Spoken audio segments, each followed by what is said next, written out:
Joe, there were a few times today where it seemed like you were inches away from getting that sack that would put you over the top for the record. Was that on your mind today? Do you feel like you had a few missed opportunities?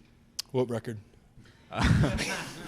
Yeah, I mean, it was tough today. I was getting good pressure. I felt like I was having good moves off the edge, and it was just tough getting to the quarterback and be able to get him down. And that's something I need to improve on for sure. Being able to wrap him up and corral him. There's a couple opportunities too where we could have had sacks as a defensive line, and he was able to slip out and throw the ball down the field. And that's tough on our DBs, and it's tough on our linebackers to stay in coverage for that long if he's able to dance around in the pocket and escape. So that's something we have to improve on and make sure we don't let that happen next week. Can you just talk about the field goal, what happened there, and how big of a play that was to turn things around? Yeah, so we had a push up the middle, so it was me and two D tackles side by side as close as we could get, and kind of penetrating right where the kick point was. So it was off centered, so we were aiming to get the kick point over where the guard was because they shifted over a man. So the two tackles beside me got great push, and it's basically 3-on-2 at that point, and we were able to get good penetration. And then I got my hands up and was able to knock it down. Took a weird bounce, and luckily Chris Bergen was ready, and he's got the jet. So I was off to the races after that.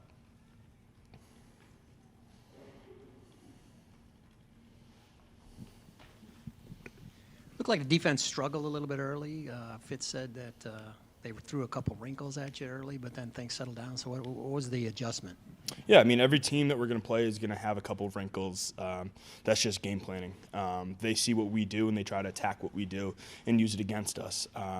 After the first couple series, you kind of get in the feeling of the game, the flow, and you see kind of where, where we can improve on the things that they're trying to use against us. So I think we were able to settle down, realize where they're attacking us in the pass and in the run, and kind of be able to adjust to that, and then fly around and make plays. And in the second quarter, I feel like we were more in tune with what we wanted to do instead of back on our heels.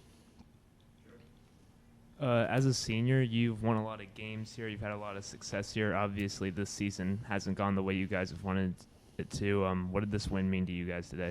Yeah, it was good to get back on track and kind of wash that sour taste out of our mouth of losing. And it's a good feeling to win. It's a good feeling to win at home. And we have senior day coming up next week, so we'll really embrace that role as the guys leaving and the guys who want to leave a lasting impression on this program after we leave. But it was good to kind of get back on track, and happy for the young guys who stepped up huge and were able to get kind of their first snaps today. Evan Hull had a career game and his first breakout game, so excited for what he can do in the future. Excited for a lot of young guys that played too. PJ Spencer's a guy that not a lot of people will write about, but walk-on freshman, and he was in the two deep and played a lot in the rotation today. So really happy for him to be able to get that experience. Joe, who were the two? You talked about the two tackles who got the push. Who were they? I think it was Alex Miller and Jake Saunders. I could be wrong, but I believe, yeah. You don't know? We had a lot of snaps on the field. It's tough to remember. That's pretty good. How was the atmosphere in the locker room today as opposed to the last 2 months? I don't think it was too much different. I think after the game, it was light years different. The mood was great. Guys were dancing around. We were having fun, and music's going. I think the guys realize how hard it is to win in this league, especially after this year. And to be able to get a win like that is in our home stadium once again is thrilling, and the agony of defeat and the thrills of victory, you feel that every week. So we're happy to be on the other side.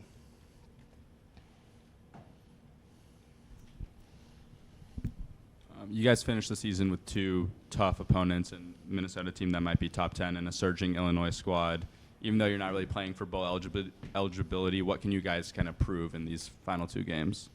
Yeah, great opponent next week. We're really excited to watch them play Iowa.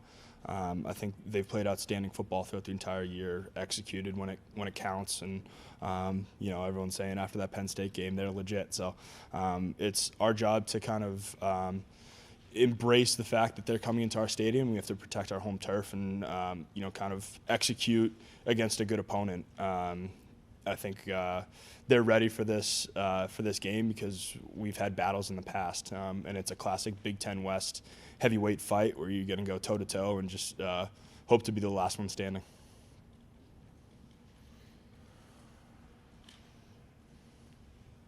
Anything else for Joe? Joe, you're a just outside of Boston guy.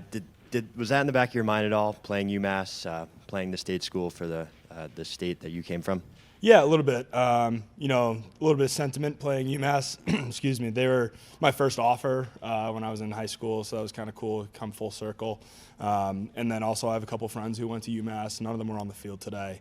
But at the same time, I had 7 or 5 or so friends from high school who are here today. So it was kind of cool to share that moment with guys from Massachusetts. And it is a team that you growing up, you're aware of, you kind of follow them as a program. So it was cool to get to play them in my final senior year.